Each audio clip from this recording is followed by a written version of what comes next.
विश्व यूनानी दिवस के अवसर पर यूनिवर्सिटी कॉलेज ऑफ यूनानी टोंक में किडनी डिसऑर्डर्स पर एक दिवसीय नेशनल सेमिनार का भव्य आयोजन किया गया। बता दें कि management of kidney disorders through evidence based यूनानी मेडिसिन विषय पर आयोजित इस संगोष्ठी में देश भर से आए विशेषज्ञों ने भाग लिया। वहीं मुख्य अतिथि डॉक्टर सर्वपल्ली राधाकृष्णन, राजस्थान आयुर्वेद विश्वविद्यालय जोधपुर के कुलपति प्रोफेसर गोविंद सहाय शुक्ला ने कहा कि साक्ष्य आधारित शोध से यूनानी चिकित्सा को वैश्विक पहचान मिल सकती है। उन्होंने विद्यार्थियों को शोध और नवाचार के लिए प्रेरित किया। सेमिनार में विशेषज्ञों ने यूनानी चिकित्सा पद्धति से गुर्दा रोगों के प्रभावी उपचार व वैज्ञानिक दृष्टिकोण प्रस्तुत किया। कार्यक्रम के अंत में उत्कृष्ट कार्य करने वाले शिक्षकों और विद्यार्थियों को सम्मानित किया गया। विश्व यूनानी दिवस है और आज आप टोंक आए हैं। किस तरह का प्रोग्राम है, क्या क्या होने वाला है, क्या क्या? देखिए, भारत सरकार की बहुत स्पष्ट मंशा है कि देश में समग्र स्वास्थ्य की संकल्पना है।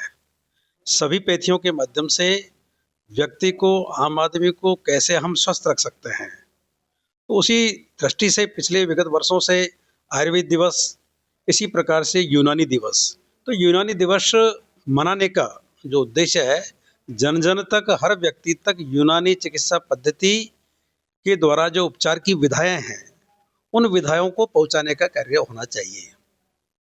तो इसी उद्देश्य से हमारा जो यूनिवर्सिटी कॉलेज ऑफ यूनानी है, उन्होंने और हमदर्द के सहयोग से मिलकर के आज यूनानी दिवस का बहुत ही अच्छे उत्साह के साथ में मनाया जा रहा है। और निश्चित रूप से इस आज का जो आयोजन है, इसका बच्चों में भी और आम लोगों में भी इसका एक अच्छा संदेश जाएगा।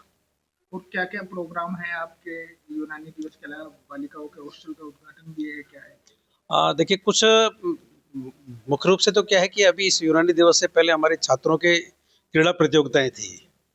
वर्ष भर छात्र अध्ययन करते हैं, तो जिस प्रकार से अध्ययन में रुचि होती है, उसी प्रकार से खेल भी जीवन का एक अंग है। तो प्रतिवर्ष हमारा ये कार्यक्रम चलता है। तो मैंने प्रिंसिपल साहब को कहा था कि यूनानी दिवस है, उससे पहले छात्रों की कुछ प्रतियोगिताएं संपन्न होनी चाहिए। दूसरा विषय आज का ये है कि मैं यूनानी चिकित्सा पद्धति को मैंने बड़ी बारीकी से देखा है। अभी मैं हमारा जो बग्घी खाना चिकित्सालय है, जहाँ पर लगभग 200-300 की संख्या में ओपीडी रहती है, और अभी उसमें निर्माण कार्य चल रहा है। हो सकता है अभी उस निर्माण कार्य की वजह से कुछ बाधित हो ओपीडी, लेकिन एक अच्छा औषधियों का और प्रभावी औषधियों का मैंने प्रिंसिपल साहब से यही कहा कि आप हर क्षेत्र के अंदर, आसपास का जो क्षेत्र है, वहाँ पर कैंप की एक प्लानिंग करें, योजना करें।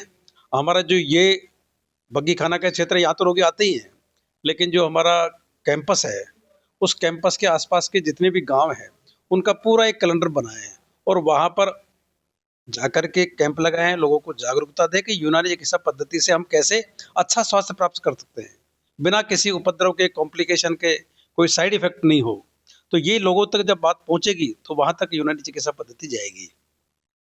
और कहने का मतलब यूनानी ऐसी पद्धति है जिससे लाइलाज बीमारी भी सही होती है। किस तरह से पद्धति है, क्या पुरानी? देखिए, जो ला इलाज शब्द है ना, ये तो एक आम व्यवहार में प्रचलन का है। बहुत सारी व्याधियां, जब हम आयुर्वेद की बात करते हैं, तो बहुत सारी जो है साध्य रोग होते हैं, कई असाध्य होते हैं, कई कष्ट साध्य होते हैं, कई याप्य होते हैं। जो दवाइयाँ चलती है जब तक ठीक रहता है, दवाइयाँ बंद कर दोगे तो दोबारा होता है। लेकिन बहुत सी ऐसी जीर्ण बीमारियां हैं, क्रोनिक डिजीजेज हैं, जिनका कि यूनानी चिकित्सा पद्धति के द्वारा बहुत ही अच्छा लाभ मिलता है। मैं आज रोगियों से मिला हूँ जिनको सर्वाइकल प्रॉब्लम थी, और तो ऐसी जो प्रॉब्लम्स हैं, उनमें अच्छा इनके पास में जो एक एसओपी बना रखा ट्रीटमेंट का, उसको मैंने देखा, बहुत अच्छा प्रभाव है। दूसरा, एक जो भी आप कह रहे थे कि यहाँ की जो व्यवस्थाओं से संबंधित है, हमारा जो बच्चों का छात्रावास है, और एक बच्चों का छात्रावास भी हमारे उस कैंपस में बन रहा है। तो पिछली बार भी जब मैं आया था, तो मैंने आरएसआरटीसी के अधिकारियों के साथ भी मिला, और मैंने अपने जो यूनिवर्सिटी के ऑफिसर्स हैं, रजिस्ट्रार हैं, फाइनेंस कंट्रोलर हैं, उन सबको मैंने बुला करके इसकी अपडेट लिया है। और बहुत जल्दी प्रिंसिपल साहब से आज ही मेरी बात हुई है, और इन्होंने कुछ अपनी बातें बताई कि सब कुछ ही टाइम, मैं समझता हूँ कि लाइट का कोई इशू है, तो मैंने इनको ये दिया कि भाई 15 दिन में सारी व्यवस्थाओं को आप पूरा कीजिए, और बच्चियों को परेशानी नहीं हो, उनके छात्रावास में रहने की व्यवस्था हो। और बॉयज छात्रावास में जो हमारा बॉयज हॉस्टल है, वो भी लगभग नियर टू कंप्लीट है, फिनिशिंग का कार्य चल रहा है। तो बहुत जल्दी ये व्यवस्था हम करने वाले हैं। जमीन से शिखर तक का सफर कैसा रहा? एक छोटे से टीचर से आज इतनी बड़ी पद पर है, आपको कैसा महसूस हो रहा है? देखिए ये बड़ा आपका ऐसा प्रश्न है कि हमारा जो अभी मैं जो कार्यक्रम में बैठा था तो इन्होंने एक मेरा वीडियो चलाया था, कर्म करता चल सदा, सोच मत तू फल सदा, 100 वर्ष के यज्ञ में बन के हविषा जल सदा। जो ये 100 वर्ष की आयु है इसमें निष्काम भाव से जितना काम हो सकता है बेहतर काम करते जाएं। उसी स्थिति में मैं यूनानी कॉलेज के लिए भी आपको बताना चाहूँगा कि 3 वर्षों का जो मेरा कार्यकाल है उस कार्यकाल में इस यूनानी महाविद्यालय के अंदर भी गुणात्मक सुधार होना चाहिए और होगा, ऐसा मेरा विश्वास है। और छोटे से स्तर से मैं तो ये कहता हूँ कि मेरे तो गांव में प्राइमरी स्कूल भी नहीं था।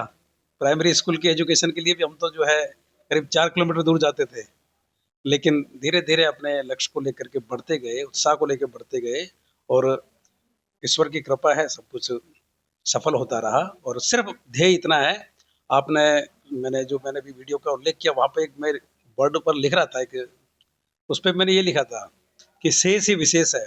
लाइफ में जितना निकल जाए समय, लेकिन जितना बचता है वो आपके लिए विशेष है, उसमें जितना अधिक अच्छा काम कर पाए उतना काम करेंगे। Thank you.